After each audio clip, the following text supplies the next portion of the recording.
नमस्कार. आपण ऐकत आहात चैत्राली यमकर लिखित वीर प्रताप मोहिते भाग 3. तू काय त्याच्या प्रेमात पडलास काय? त्याला असं तिला पाहताना पाहून मात्र कौस्तुभ हँग झाला. सहसा वीर कोणत्याही मुलीकडे साधं पाहतही नसे, पण आज मात्र तो तिला टक लावून पाहत होता.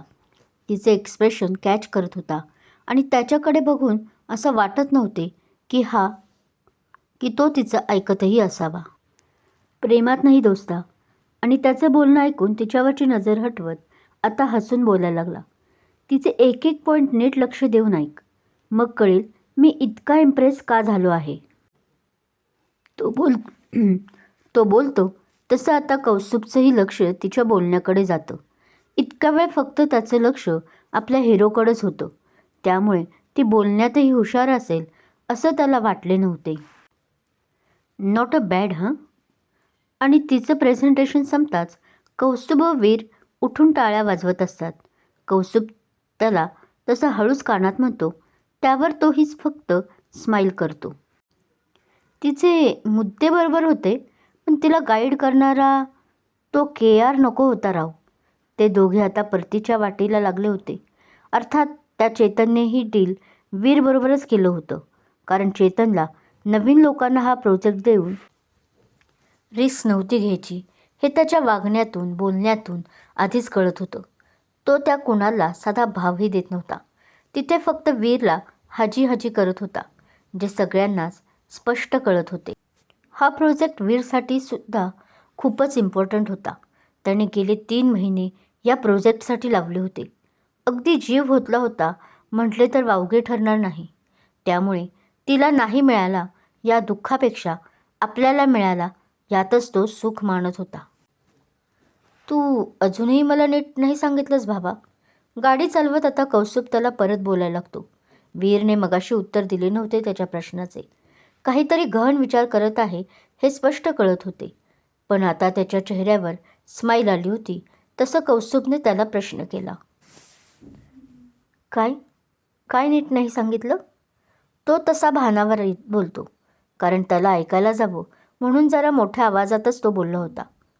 अरे हेच की तू तिच्या प्रेमात पडला आहेस का? कौस्तुभ एकदम आता मस्तपैकी प्रश्न विचारत होता. प्रेमात? ते ऐकून ह्याने डोळे फिरवले. अरे सांगितलं ना भावा मगाशीच की तसं नाही म्हणून. पण ह्यानेही आपल्या मनातील भाव त्याला सांगून नाही दिले. मग तू अजूनही तिच्या विचारात का आहेस? तसं आता कौस्तुभने त्याच्याकडे पाहत विचारले. पण लक्ष समोरही होते त्याचे. ड्रायव्हिंग जो करत होता, आणि हे तुला मान्य करावे लागेल की तू तिच्या विचारात होतास इतका वेळ. विचार तिचाच करत आहे हे बरोबर आहे, पण प्रेमात आहे का? तर ह्याचं उत्तर नाही आहे. तोही मग जास्त न ताणता बोलतो. तसा आता कौस्तुभ त्याच्याकडे एकटक पाहायला लागतो. चेहऱ्यावर आश्चर्यही होते. म्हणजे माझ्या स्वप्नातील तो काहीतरी सांगत असतानाच कौस्तुभ म्हणून जोरात ओरडतो. ओह शट. तसं कौस्तुभचंही लक्ष पुढे जातं आणि तो पटकन ब्रेक दाबतो. काव्या. वीरच्या तोंडून अस्पष्ट निघते. ही तर KRची बायको आहे ना?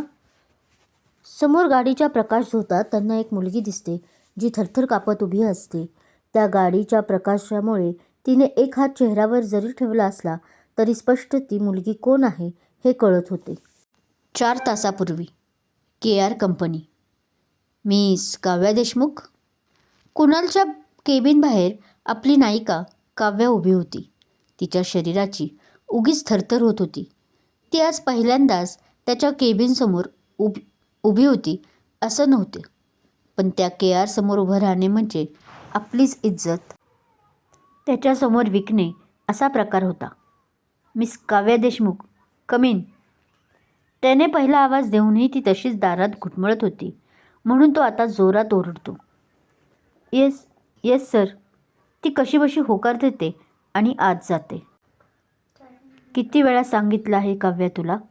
तिला आत आलेलं पाहून कुणालच्या कपाळावर एक आठी उमटते आणि तो रागातच कपाळावर अंगठ्याने रब करत म्हणतो. ती फक्त त्याच्याकडे वेंधळ्यानं पाहत होती. हे असले ओढणीचे ड्रेस माझ्यासमोर घालत जाऊन नकोस म्हणून. आणि तो पुढे तिच्या अगदी जवळ जात तिच्या ड्रेसची ओढणी आपल्या हातात घेत बोलतो. तिच्यासाठी खूप ऑकवर्ड सिच्युएशन होती. ती नकळत आपले दोन्ही हात छातीवर ठेवते. चेहरा तर एखाद्या गरीब सशासारखा झाला होता. हे बघ, हे असले ड्रेस घालत जा, असं म्हणत तो मासिकमधील काही बोल्ड मॉडेलचे कपडे दाखवून तिला हसून म्हणतो. पण त्याचं ते विद्रूप हसणे तिच्या अंगावर काटा आणते. तो काही बोलणार तोच त्याला कॉल येतो आणि तो थोडा दूर होऊन बोलायला लागतो. तसा आता काव्या सुटकेचा निश्वास टाकते. काव्या, त्याचा फोन चालू होता म्हणून ती निघून जाणार तोच तो लगेच फोन ठेवून तिला हाक मारतो. पण हिची थरथर परत वाढते. हा सर. ती तरी थोडे अवसान आणून त्याला तशीच पाठमोरी उभी राहून बोलते. ते आज आपलं प्रेझेंटेशन आहे, तुझ्या लक्षात आहे ना? तो उगाच तिच्या ड्रेसशी खेळत होता. हो सर, रादर मी तीच फाईल घेऊन आले होते. इतका वेळ त्या फाईलला घट्ट धरलेलं तिने ती त्याच्यासमोर करत आपली ओढणी जी त्याच्या हाताला इतका वेळ त्याने बांधून ठेवली होती ती काढून घेत बोलते. Okay, seat. तसा आता KR सिरियस होतो, कारण कामाच्या बाबतीत तसा तो हलगर्जीपणा नव्हता करत. त्यामुळे तिनं तसं बोलता आपल्या मनातील सर्व विचार झटकून बोलतो आणि स्वतःही आपल्या खुर्चीवर बसून ती फाईल चाळायला लागतो. Not a bad. आणि तिचं प्रेझेंटेशन पाहून तो चांगलाच इम्प्रेसही होतो. तेच प्रेझेंटेशनचे काही पॉईंट्स जे तिने फाईलमध्येही लिहून ठेवले होते, जे तिने आपल्या हिरोसमोर, वीरसमोर ठेवले होते.